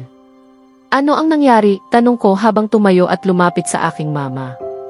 Lahat ay tumingin sa akin at napabuntong hininga. Napakunot ang noo ko at hinarap ang mama ko. Ano ang nangyari, Mama? Bakit mukhang balisa kayong lahat? Tanong ko, at nagbuntong hininga siya bago ibigay sa akin ang isang papel. Napakunot ang aking noo at binuksan ito. May nakasulat na. May noong ideya kung anong ginawa mo. Sinira mo ang taon ng aking pinaghirapan sa loob lamang ng ilang minuto. At kung iniisip mong kayang protektahan ka ng mga rason laban sa akin, nagkakamali ka. Walang sinuman, inuulit ko, walang sinuman ang makakapigil sa akin. Inaanyayahan mo mismo ang kapahamakan. Pagpalain ka nawa. Pagmamahal. Ethan Ayala. Mahigpit kong pinisil ang papel at paulit-ulit na binasa ang parehong mensahe. Ano ba to? Mariing tanong ko at tiningnan ang pamilya para sa paliwanag. Nakuhanan ni Martin si Crystal ng papel na ito nang bumili siya ng libro, paliwanag ng papa ko. Para bang tumigil ang tibok ng puso ko sandali. Grabe, takot na takot si Crystal kay Ethan, at ngayon ay tinatakot na rin siya nito. Diyos ko! Bulong ko sa sarili. Sobrang takot niya. Sinabi ni Martin na umiiyak siya nang natanggap ang papel, pero hindi niya sinabing paano niya ito nakuha. Sabi ng mama ko na malungkot ang mukha. Mahihirap talaga para sa kanya, sabi ni Sarah, na tunay na nababahala para kay Crystal. Saan siya ngayon? Tanong ko habang nagmamasid sa paligid. Nasa kanyang kwarto. Akala ko pupunta na ako sa kanya at kakausapin, ngunit ipinasya kong bigyan muna siya ng konting katahimikan, sagot ng mama ko, halatang malungkot. Noong inakala kong iiwasan na nina Ethan at ang kanyang pamilya si Crystal, nandito na pala siya at nagbabanta, galit na sabi ni Ashton. Tama, tumango si Sarah na may pagkagalit. Tahimik ang usapan, ngunit ako'y nag-iisa sa sariling pag-iisip, paulit-ulit binabasa ang papel at nagbabalak kung paano haharapin si Ethan. Ang taong iyon. Habang abala ako sa pag-iisip, napansin ko na mukhang nabagabag si Crystal kanina sa almusal nang makatanggap siya ng isang mensahe sa telepono. Pumilat ang mga mata ko at tumingin sa pamilya at kay Martin. Martin, sabi ko, gawin mo ang isang bagay. Simulang itap ang telepono ni Crystal. Kanina umaga, mukhang nababagabag siya pagkatapos makatanggap ng isang mensahe. Baka ginagamit nila ng pamilya Ayala ang telepono para magbanta. Tumango siya. At ay instruct mo ang iyong mga tauhan na bantayan ng mabuti ang bawat isa sa mga Ayala at ang anumang mga taong konektado sa kanila. Hanapin ang anumang maaari nating magamit laban sa kanila. Panahon na para maramdaman nila kung ano ang nagiging epekto kapag may nananakot sa inyo. Utos ko ng may paninindigan, tumango siya. Crystal. Nasa malalim akong pagtulog nang marinig kong may tumatawag sa akin. Crystal. Muli kong narinig ang pamilyar na tinig at sa pagkakataong ito ay nagpasya akong bumangon. Pagmulat ng aking mga mata, tumingin ako sa paligid at napagtantong nasa silid ko ako. Dahan-dahan kong naalala ang lahat ng nangyari ngayong araw at napalunok ako sa takot. Crystal. Narinig kong muli ang tinig ni Ginang Razon na tumatawag sa akin. Napabuntong hininga ako, bumangon mula sa kama at binuksan ang pinto. Crystal, buntong hiningang sabi ni Ginang Razon nang makita ako. Ninitian ko siya ng bahagya at pinapasok sa loob ng kwarto. Crystal, ayos ka lang ba? Tanong niya matapos kaming maupo sa malapit na sofa. Oo naman, bakit po? Tanong ko, may kunot sa noo. Sinabi sa akin ni Martin tungkol sa sulat, sabi niya, dahilan upang umiwas ako ng tingin. Pasensya ka na, Crystal. Dahil sa amin, napasok ka sa gulo, sabi niya sa mahinang tinig. Hindi po, Ginang Razon. Wala kayong kasalanan. Huwag niyong sisihin ang sarili niyo, sagot ko habang pinipilit mumiti. Hindi, Crystal. Kasalanan namin na kailangan mong pagdaanan ang lahat ng ito, sabi niya, halatang tapat ang damdamin. Ginang Razon, pakiusap, huwag niyong sisihin ang sarili niyo. Lahat ng ito ay dahil kay Madison at sa pamilya niya. Wala po kayong kasalanan. At ipinapangako ko, hindi ko kayo o ang pamilya niyo sinisisi, sagot ko, may ngiti pa rin sa labi. Mukhang nagulat siya, ngunit agad napalitan ng ngiting may pagmamalaki ang kanyang mukha. Sa totoo lang, noong una iinisip kong sila ang dahilan kung bakit ako nasasangkot sa gulo, pero kalaunan ay napagtanto kong hindi sila dapat sisihin. Sina Madison at ang pamilya niya ang tunay na may kasalanan. Mula pa noong unang pagkikita namin, ginagawa na ng mga Razon ang lahat upang iligtas ako mula sa kanila. Umiti si Ginang Razon at marahang hinaplos ang aking pisngi. Isa kang tunay na hiyas, Crystal, sabi niya ng mailabis na lambing at kumpiyansa. Walang sinuman ang nagsabi sa akin ng ganoon noon. Napangiti ako at bahagyang umiwas ng tingin upang itago ang pamumula ng aking pisngi. Crystal, maaari ba akong magtanong sa iyo ng ilang bagay? Tanong niya. Ah, oo naman, sagot ko. Nakatanggap ka na ba ng ganitong mga sulat dati? Tanong niya at umiling ako. Mga mensahe naman? May natatanggap ka ba mula sa kanila? Tanong niya ulit. Napabuntong hininga ako at tumango. Ano, kailan? Gulat niyang tanong. Si Madison po, ilang araw na akong minimensahe. At ngayon, pagkatapos kong matanggap ang sulat, nagpadala rin ng mensahe ang lolo niya, si Ethan, sagot ko habang nakayuko. Ano, bakit hindi mo agad sinabi sa amin? Gulat niyang tanong, ngunit nanatili akong tahimik. Ano ang nilalaman ng mga mensahe? Tanong niya muli, kaya iniabot ko ang aking telepono. Kinuha niya ito at binasa ang mga mensahe. Pagkatapos ay nakita kong nag-init ang kanyang mukha sa galit. Ang babaeng ito talagang akala mo kung sino. Napakataas ng tingin sa sarili kahit pa napakatalas ng boses. Mariin niyang sambit na may inis. Napatawa ako ng bahagya. Talagang lahat ay ayaw sa boses ni Madison. Talaga. Dati pa lang, sumasakit na ulo ko sa tuwing maririnig ko ang boses niya, sabi ni Ginang Razon na may kasamang tawa. Pagkatapos ay muli niyang hinaplos ang aking pisngi ng mailambing. Crystal, hindi ko masasabing lubos kong naunawaan ang pinagdadaanan mo dahil hindi ko talaga alam ang pakiramdam mo ngayon. Pero maniwala ka, labis akong nagsisisi sa nangyayari sa'yo. Galit ako sa sarili ko dahil sa mga nangyayari. Alam kong hindi sapat ang paghingi ko ng tawad, pero gusto ko pa rin itong sabihin, patawarin mo ako, Crystal, sabi niya ng marahan. Ginang Razon, pakiusap, wag niyo nang sisihin ang sarili niyo. Alam kong hindi niyo kasalanan, sagot ko at bahagya siyang umiti. Salamat, Crystal. Ang laki ng puso mo. Napakapalad namin at napasama ka sa pamilya naming, bilang asawa ni bilang bahagi ng aming pamilya, sabi niya na may ngiti. Ngayon, may hihilingin ako sa'yo, sabi niya habang inaabot pabalik ang telepono ko. Ano po iyon, tanong ko. Maghugas ka ng mukha at bumaba ka para kumain ng hapunan. Ako mismo ang gumawa ng cheese pizza. Alam kong paborito mo iyon, sinabi sa akin ni Sarah. Sige na, sabi niya. Umiti ako ng malaki at halos mapasigaw sa tuwa. Natawa siya sa reaksyon ko bago umalis ng silid. Pagkaalis niya, agad akong nagpunta sa banyo upang mag-ayos. Pagkatapos kong maghanda, halos tumakbo ako papunta sa silid kainan, ngunit muling bumangga ako kay Dante. Sa pagkakataong ito, hindi ako natumba. Ano ba naman, Dante? Bakit lagi kitang nababangga? Inis kong sabi. Nagulat siya saglit. Ako? Ikaw kaya ang bumangga sa akin, sabi niya, tila di makapaniwala. Sinungaling, sagot ko habang nakatingin ng masama. Hindi ako sinungaling.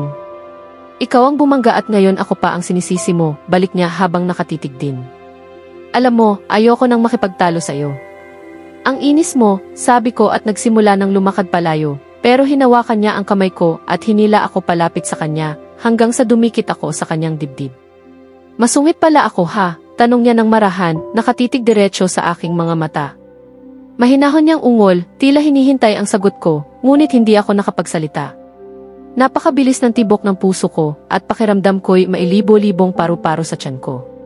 Iniisip mong nakakainis ako ha, Crystal, muli niyang tanong habang marahang hinahaplos ang kamay kong hawak niya. Tumango ako, hindi makapagsalita. Ngunit sa halip na mainis, lalo pa siyang lumapit. Mga salita, Crystal. Mga salita, bulong niya halos idinidikit ang kanyang labi sa aking pisngi. Dahil sa kanyang ginawa, humigpit ang aking paghinga. Oo, halos pabulong kong nasabi habang nakatingin sa kanya. Magandang bagay iyon dahil hindi naman ako narito para paibigin ka. Kaya, bahala ka, sagot niya, ginagaya ang mismong sinabi ko sa kanya ilang araw ang nakalipas. Pagkatapos ay bumitaw siya at lumayo ng bahagya. Nakatitig lang ako sa kanya sa pagkagulat bago siya muling tumawa. Ang tawa niya ay maganda, hindi. Pangit. Oo, pangit. Patuloy kang magpanggap, Crystal, sabi ng aking isipan. Napahinga ako ng malalim sa inis. Hindi ko na siya pinansin at naglakad na lamang palayo. Pero bago ako nakababa ng hagdan, muli niyang hinawakan ang kamay ko. Ano na naman? Tanong ko, nakakunot ang noo. Tutulungan lang kita. Alam kong madalas kang matisod, baka mahulog ka pa. Ayokong mangyari iyon, sabi niya, tila nag-aalangan pero nakangiti. Bagaman nagbibiro siya, hindi ko maiwasang mapangiti rin. Totoo naman, ilang beses na akong muntik mahulog sa hagdang iyon at napakatigas ng mga hakbang na bato. Nang makarating kami sa ibaba, binitiwan niya ang kamay ko. Para bang may kulang. Pinilit kong baliwalain ang naramdaman ko, ngunit narinig ko pa rin ang mahina niyang tawa sa likuran. Nang kumakain kami, biglang nagsalita si Ginoong Razon. Crystal, alam kong ang nangyari ngayon ay hindi inaasahan at humihingi ako ng paumanhin.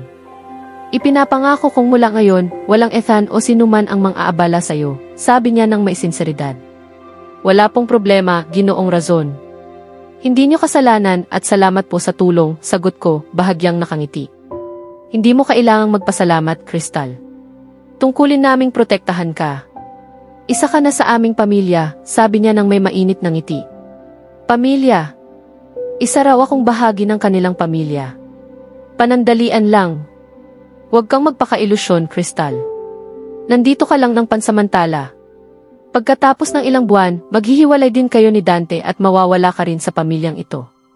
Napabuntong hininga ako at pinilit ngumiti habang ipinagpatuloy ang pagkain. Isa pa, Crystal, sabi ni Ginoong Razon. Kung sakaling makatanggap ka ulit ng mensahe mula sa mga Ayala, huwag mo nang itago. Ipaalam mo agad sa amin, naiintindihan mo. Tumango ako bilang tugon. Maya-maya, habang ginagawa ko ang aking mga takdang aralin, may kumatok sa pinto. Pagbukas ko, si Dante pala iyon, hawak ang mga librong binili ko. Ang mga libro mo. Naiwan mo sa kotse, sabi niya, iniaabot ang mga ito. O salamat, sagot ko at inilapag sa mesa. Ngunit bago pa ako makagalaw, pumasok siya at tumayo sa tabi ko. Nag-aaral ka pa? Tanong niya, nakasuksok ang mga kamay sa bulsa. Oo, may mga takdang aralin pa akong kailangang tapusin, sagot ko. Ah okay, sagot niya, nakatitig pa rin. May gusto akong sabihin, seryoso niyang wika. Tumango ako, inakala kong muli niya akong aasarin. Huwag kang matakot kay Ethan, biglang sabi niya, dahilan upang mapatingin ako sa kanya ng may gulat. Nandito kami, ako, ang pamilya ko, para protektahan ka. Hindi mo kailangang matakot sa kanya o kaninuman, sabi niya sabay hawak sa kamay ko. Ipangangako ko, hindi na maulit ang nangyari ngayong araw, dagdag niya, sabay pisil sa kamay ko. Muli akong natigilan. Wala akong masabi kundi tumango lang. Bigla niya akong hinila ng marahan papalapit. Mga salita, Crystal. Ilang beses ko bang kailangang paalalahanan ka tungkol doon, bulong niya sa aking tainga. Oo, sagot ko, halos pabulong. Umiti siya at binitiwan ako. Dapat na akong umalis. Magandang gabi, Crystal, sabi niya sabay ngiti, isang ngiting halos makapagpatigil ng tibok ng puso ko. Magandang gabi, Dante, sagot ko. Lalong lumiwanag ang ngiti niya bago siya tuluyang umalis. Pagkaalis niya, napahawak ako sa dibdib ko, pilit pinapakalma ang mabilis na tibok ng aking puso. Ang lalaking iyon, may kakaiba siyang epekto sa akin. Isang linggo pagkaraan. Dalhin mo ang file na ito kay Ginoo Dante Razon at ipapirma mo ang mga papeles, utos ni Ginoo Ferrer habang inaabot sa akin ang isang file. Tumango ako at agad lumabas ng kanyang opisina. Isang linggo na ang nakalipas mula noong insidenteng iyon at isang linggo na rin mula nang hindi ako makatanggap ng anumang pagbabanta mula sa mga Ayala. Napangiti ako habang iniisip iyon. Pagdating ko sa labas ng opisina ni Dante, huminga ako ng malalim upang ihanda ang sarili ko bago kumatok sa pinto. Maya-maya ay narinig ko ang mahinang pasok. Pagpasok ko, nadatnan ko siyang abalang-abala sa pagbabasa ng mga dokumento, hindi man lang ako tinapunan ng tingin. Napakunot ang labi ko sa tila walang pakialam niyang asal, ngunit lumapit pa rin ako sa kanyang mesa. Ipinapapirma po ni Ginoo Ferrer ang mga papeles na ito, sabi ko. Doon lamang siya tumingin sa akin. Nang magtama ang aming mga mata, napansin kong pagod na pagod siya. Namumula ang kanyang mga mata, malinaw na palatandaang kulang siya sa tulog. Okay, tugon niya sabay kuha ng file. Sinimulan niyang basahin ang mga ito. Habang abala siya, nilibot ko ang paningin sa paligid ng kanyang opisina upang humanap ng mapapansin. Sa isang sulok, natanaw ko ang isang kabinet na po ng kanyang mga tropeo at sertipiko. Lumapit ako roon at pinagmasdan ang mga ito. Napakarami niyang tropeong napanalunan, iba't ibang laki, iba't ibang parangal. Napangiti ako. Ang dami niyang tropeo pero wala man lang isa para sa pagiging pinaka-aruganting tao sa buong mundo. Ayos lang, bibigyan ko siya niyan balang araw, mahina kong sabi sa sarili, sabay tawa. Narinig ko yon, malamig niyang sabi. Napalingon ako at nakita kong nakatitig siya sa akin. Congratulations, matalas pala ang pandinig mo, sagot ko sa halip na humingi ng tawad. Lalo siyang tumitig sa akin bago umiling sa di makapaniwala. Naipirma ko na ang mga papeles, sabi niya. Tumango ako at nilapitan siya upang kunin iyon. Pagkalap ko ng mga papeles, handa na akong lumabas nang bigla niyang hinawakan ang aking pulso. Ano iyon? Tanong ko, bahagyang nagtaas ng kilay. Hindi ka ba pupunta? Tanong niya sa malumanay na tono. Hindi ako pupunta. Saan? Tanong ko, litong-lito. Sa party, sagot niya. Doon ako natauhan. Ang party. Ang mga Razon ay nag-organisa ng isang malaking salu-salo para sa kanilang mga empleyado, business partners, at mga kliyente bilang pagdiriwang sa pagkapanalo nila ng pinakamalaking proyekto ng taon. Lahat ay sabik na sabik sa kaganapang iyon. Narinig ko pa nga sa mga usapan sa opisina na ang mga Razon daw ay laging naghahanda ng pinakamagarbong mga party, ang mga okasyong hindi mo dapat palampasin. Pero sa kasamaang palad, kailangan kong palampasin ito. Gusto ko sanang pumunta, pero kailangan kong maghanda para sa exam ko sa makalawa, sabi ko, may halong lungkot. Pero hindi ba't matalino ka? Kaya mo namang ipasa ang exam kahit pumunta ka sa party, sagot niya sabay bitaw sa pulso ko. Hindi ko alam. Ayokong magbakasakali, sagot ko habang umiwas ng tingin. Takot ka bang sumugal, biro niya na may halakhak. Medyo, balik kong sagot sa parehong mapagbiro niyang tono. Kaya pala kinakabahan ka sa tuwing bababa ka sa hagdan, sabi niya nang may pang-aasar. Haha, napakatuwa mo, sarkastiko kong tugon habang umiikot ang mga mata ko. Pwede na ba akong umalis ngayon, tanong ko pagkatapos ng ilang segundong katahimikan. Hindi mabilis niyang sagot, ngunit agad din niyang binawi, oo.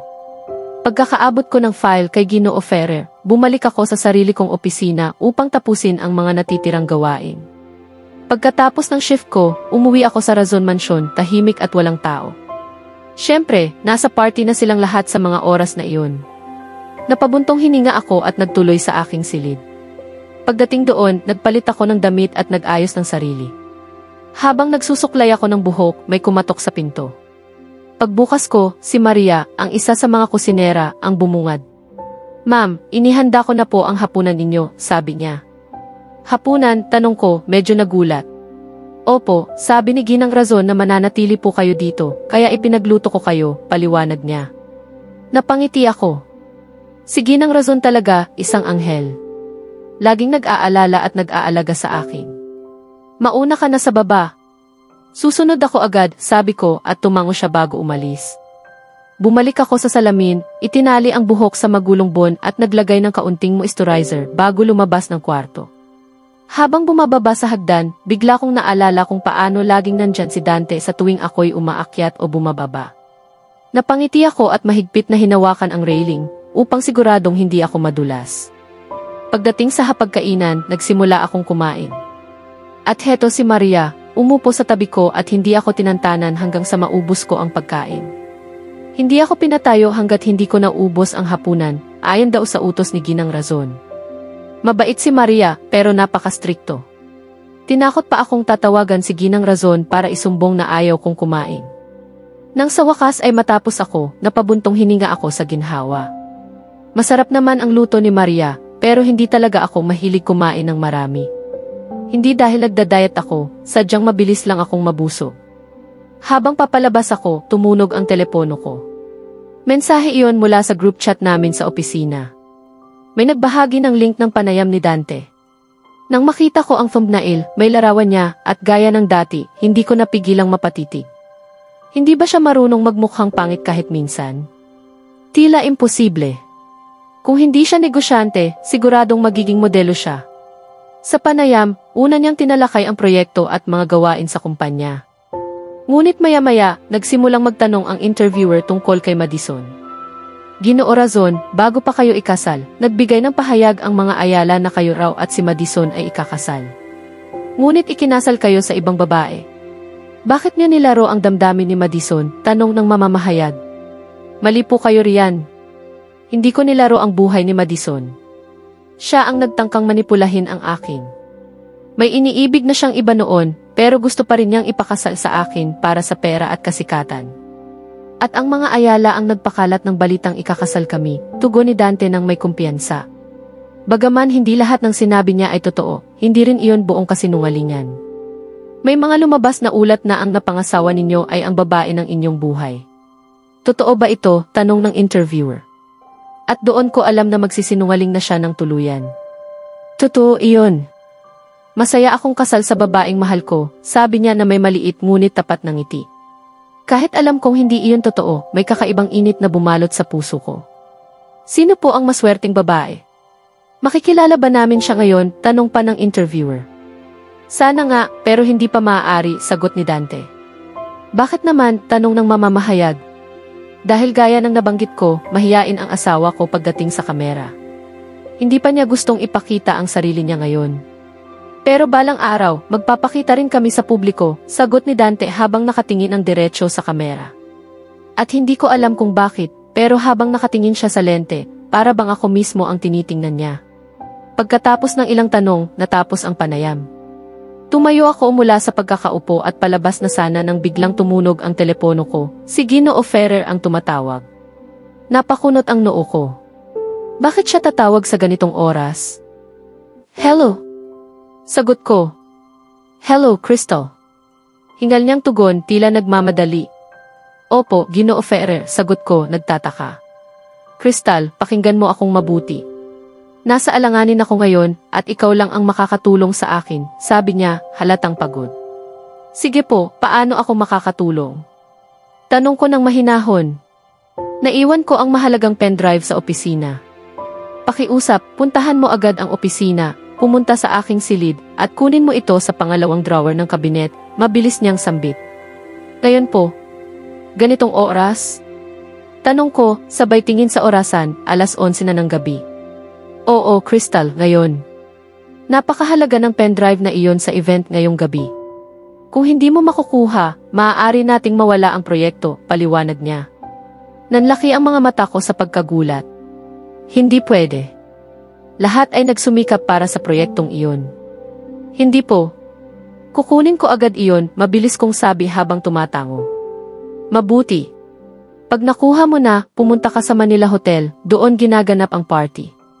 Naiintindihan mo? Sabi niya. Tumango ako at agad binaba ang tawag.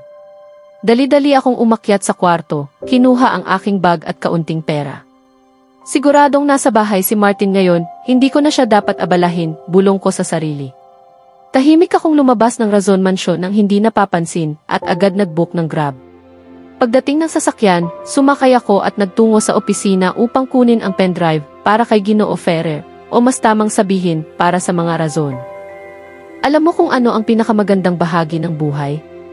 Yung sandaling pinupuri ka ng lahat dahil sa iyong nagawa. Kasalukuyan, pinupuri ako ng lahat dahil sa pagkapanalo namin sa proyekto. Isang ideyang ako mismo ang nagmungkahi at pinaghirapan kong maisakatuparan. Lahat ay pinag-uusapan ako. Ang ilan ay tumitingin sa akin ng may paghanga, ang iba na may maihalong inggit. Sa totoo lang, pareho kong ikinatutuwa iyon. Habang abala ako sa pakikipag-usap sa isa kong business partner, napansin kong papalapit ang dalawang reporter. Napabuntong hininga ako sa loob-loob ko. Hindi dahil natatakot akong sagutin ang mga tanong nila, kundi dahil kilala ko ang dalawang ito, mga reporter na tila walang pakialam sa salitang personal na buhay. Ginagawa nila ang lahat upang inisin ang ini-interview nila, at kapag hindi mo sinagot ang gusto nilang marinig, nagsusulat sila ng kung ano-anong kasinungalingan. Kaninang ilang minuto lang ang nakalipas, nakapagbigay na ako ng panayam. Tinamaan din nila ng kaunti ang usapan tungkol kay Madison, pero hindi sila kasing makulit ng dalawang paparating na ito. Alam kong pagtiyatiagain nila akong tanungin tungkol kay Madison at kay Crystal. Bagaman may inis sa dibdib ko, pinilit kong magpakita ng ngiti. Hello, Ginoo Razon, bati ng isa sa kanila. Tumango lang ako. Kung hindi po kayo tututol, may ilang tanong lang po kami, sabi ng isa pa. Tumango akong muli, may maliit na ngiti sa labi, kahit ang totoo'y gusto ko na silang sakalin. Alam kong magtatanong na naman sila tungkol kay Madison at kay Crystal. Una sa lahat, binabati ka namin sa pagkapanalo ng proyektong ito, sabi nila. Nagpasalamat ako. Ilang minuto rin silang nagtatanong tungkol sa aking trabaho, hanggang sa unti-unti nang lumabas ang tunay nilang pakay. Ginoo Razon, kamakailan ay ikinasal ka raw sa babaeng sinabi mong minamahal mo. Sino siya? Tanong ng isa. Napasinghap ako sa loob-loob ko. Nabanggit ko na noon pa na hindi ko pa maaaring isiwalat ang kanyang pagkakakilanlan, kalmado kong tugon. Bakit naman? May problema ba? Usisa ng isa pa, nakataas ang kilay. Bagaman gusto kong pagalitan sila, pinilit kong magpigil. Alam ng asawa ko kung gaano ka-toxic ang mundong ito, kung gaano kadaling husgahan ng mga tao ang isang babae. Tingnan na lang ninyo ang hipag kong si Sarah. Wala naman siyang ginawang masama, pero hinusgahan siya at kinamuhian ng marami. Kaya pinipili ng asawa ko na manatiling tahimik muna. Nang mabanggit ko iyon, bumalik sa isip ko ang mga panahong pinagmumulan ng maling balita ang mga reporter na ito laban kay Sarah. Dahil sa kanila, maraming tao ang tumingin ng masama sa kanya, tinawag siyang gold digger, sinungaling at kung ano-ano pa. Ngunit bilang pamilya, alam ko kung gaano siya kabuting tao. Maswerte ang kapatid kong si Ashton na siya ang naging asawa nito. Pero ano naman ang pangalan niya? Hindi mo man lang ba pwedeng sabihin iyon, tanong pa ng isa. Hindi maaari, mariin kong tugon sabay seryosong tingin. Sigurado ka bang kasal ka talaga? Hindi mo ipinakikilala sa amin ang asawa mo, ni pangalan niya ay ayaw mong sabihin. Ano ba talaga ang totoo? Pinisil ko ng mahigpit ang aking palad, pilit pinipigilan ang pagkainis. Nasabi ko na noon pa, mariin kong sabi, na ipapakilala ko ang aking asawa sa mundo sa tamang panahon. Ang pangulit ninyo ay walang maidudulot. Tumango sila, ngunit halatang hindi pa tapos. Paano naman si Madison? Tanong ng isa, dahilan upang maningkit ang aking mga mata. Ano tungkol sa kanya? Malamig kong balik. Ikaw at si Madison, dapat ay ikakasal, hindi ba? Patuloy ng reporter. Ginawa ng aking lolo ang kasunduang iyon dahil sa manipulasyon ni Ethan Ayala, paliwanag ko, seryoso ang tono. Ngunit nakasaad din doon na kung parehong may minamahal ang bawat panig, maaaring kanselahin ang kasal. May kasintahan na noon si Madison at ako rin. Pero pinilit pa rin niya akong pakasalan para sa pera at kasikatan. Nang hindi siya nagtagumpay, ikinalat niya ang kasinungalingang ikakasal kami. Isa iyong malaking kasinungalingan. Ibig mong sabihin, nagsisinungaling si Madison, balik tanong ng reporter. Iyon mismo ang sinabi ko, matalim kong tugon, sabay taas ng kilay. Tumango siya, tila napatigil. Bago pa siya makapagtanong muli, tinawag ako ng isa sa mga business partner namin. Excuse me, maikli kong sabi bago ako mabilis na umalis. Nakahinga ako ng maluwag nang makalayo sa kanila at lumapit sa business partner. Matapos kong magbigay ng maikling talumpati, nagtungo ako sa mesa ng mga inumin at kumuha ng baso ng pulang alak. Habang umiinom ako, narinig ko ang boses ni Ferrer. Hello, Crystal. Nasaan ka? Tanong niya, halatang nagmamadali. Napakunot ang noo ko. Nakatalikod siya sa akin at may kausap sa telepono. Ano, nakuha mo na ba ang pendrive? Muli niyang tanong. Mabuti. Sige, papunta na ako. Huwag kang aalis dyan, sabi niya bago ibaba ang tawag at lumakad patungo sa labasan. Ano ang nangyayari? Bakit niya tinatawagan si Crystal sa ganitong oras? At nasaan si Crystal? Anong pendrive ang tinutukoy niya? Dahil sa sunod-sunod na tanong sa isip ko, nagpa siya akong sundan siya. Subalit sa kasamaang palad, may pumigil muna sa akin. Pagkaraan ng ilang minutong pakikipag-usap, agad akong nagtungo sa labasan. Sa paglabas ko ng venue, sinimulan kong hanapin sila ngunit wala akong nakita. Ilang sandali pa, natanaw ko si Ferrer mula sa parking area. Nakayuko siya, tinitingnan ang isang pendrive na hawak niya. Nang mapagmasdan ko ito ng mabuti, napagtanto kong iyon mismo ang pendrive na naglalaman ng mahahalagang detalye tungkol sa proyekto. Napakunot ang noo ko. Hindi niya ako napansin at diretsong pumasok sa loob. Tumungo ako sa parking area, doon ko nakita si Crystal. Nakasuot siya ng pambahay, mukhang kakagising lang, ngunit hindi maitatangging kaakit-akit pa rin. Ngunit, bakit siya narito? Naglibot ang paningin ko, hinahanap si Martin pero wala siya. Bumalik ang tingin ko kay Crystal na kasalukuyang naghihintay ng taxi. Dahan-dahan akong lumapit at nagpasya na siyang harapin. Ano ang ginagawa mo rito? Tanong ko. Napalingon siya, gulat na gulat. Diyos ko, Dante. Ginulat mo ako, halos pasigaw niyang sabi habang hawak ang dibdib. Crystal, ano ang ginagawa mo rito? Nasaan si Martin? Tanong ko, pinipigilan ang sarili kong huwag magtaas ng boses. Kasi ako. Nautal niyang sagot habang umiwas ng tingin. Crystal, sabi ko ng mariin gamit ang tinig kong panegosyo. Napatigil siya, halatang nagulat, una ko itong ginamit sa kanya. Sagutin mo ako. Bakit ka narito at ano ang kinalaman mo kay Ferrer? Sandaling nanahimik siya bago bumuntong hininga. Tinawagan ako ni Ginoo Ferrer 1 oras na ang nakalipas. Naiwan daw niya ang mahalagang pendrive sa opisina, kaya pinapunta niya ako roon para kunin iyon, paliwanag niya. Nang marinig ko iyon, agad akong nakaramdam ng pagsisisi sa tono kong ginamit. Tinulungan niya kami, ngunit napagsalitaan ko siya ng masama. Pasensya na, Crystal. At salamat, sabi ko nang may maliit na ngiti. Tumango lamang siya. Pero nasaan si Martin? Tanong ko muli. Umiwas siya ng tingin. Crystal, tawag ko, ngunit hindi siya sumagot. Sige, tatawagan ko siya, sabi ko at inilabas ang telepono, ngunit pinigilan niya ako. Wala si Martin sa akin, mahina niyang sabi. Naningkit ang mata ko. Kasi tinawagan ako ni Ginoo Ferrer alas 11 ng gabi. Alam kong nasa bahay si Martin, kaya ayaw ko na siyang istorbohin, paliwanag niya, nakayukong parang batang nahuli. At walang sinuman sa bahay ang pumigil sa'yo. Tanong kong may halong inis. Hindi ko po sinabi na lalabas ako, halos pabulong niyang sagot. Pinisil ko ng mahigpit ang aking kamao at marahas siyang hinila sa braso. Naririnig mo ba ang sarili mo? Alam mong tinutugis ka ng mga ayala, kaya inatasan si Martin na protektahan ka, ngunit lumabas ka mag-isa. Paano mo nagawa yon? Halos pasigaw kong sabi. Dante, wala namang nangyari sa akin, mahina niyang sagot, ngunit lalo lang akong nainis. Paano kung hindi ko na ituloy dahil biglang tumunog ang telepono ko? Napabitaw ako sa kanya at sinagot ang tawag, si Papa. Gusto niyang sumama ako sa kanya para sa presentasyon, ngunit tumanggi ako. Bagaman nagulat siya, nakumbinsi ko rin siya kalaunan.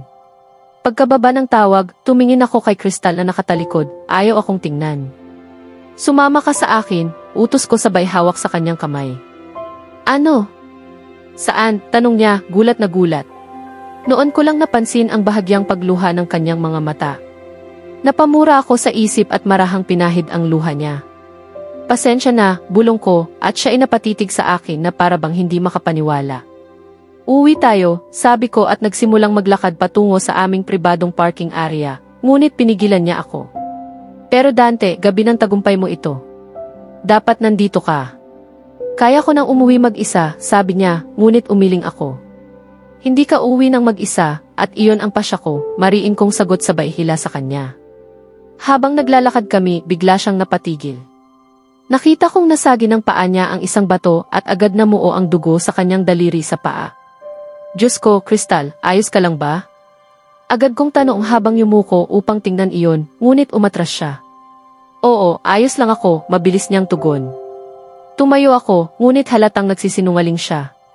Sinubukan niyang maglakad ngunit napasinghap sa sakit. Napailing ako sa kanyang katigasan ng ulo. Pagmulat pa lang niyang muli ng isang hakbang, napahinga siya ng malalim sa sakit. Hindi ko na napigilan ang sarili. Agad ko siyang binuhat sa bridal style. Hoy! Ano nang ginagawa mo? Gulat niyang tanong. Tahimik ka na lang, maikli kong tugon habang patuloy na naglalakad papunta sa kotse. Malapit na kami sa sasakyan nang mapansin kong may ilang paparazzi roon.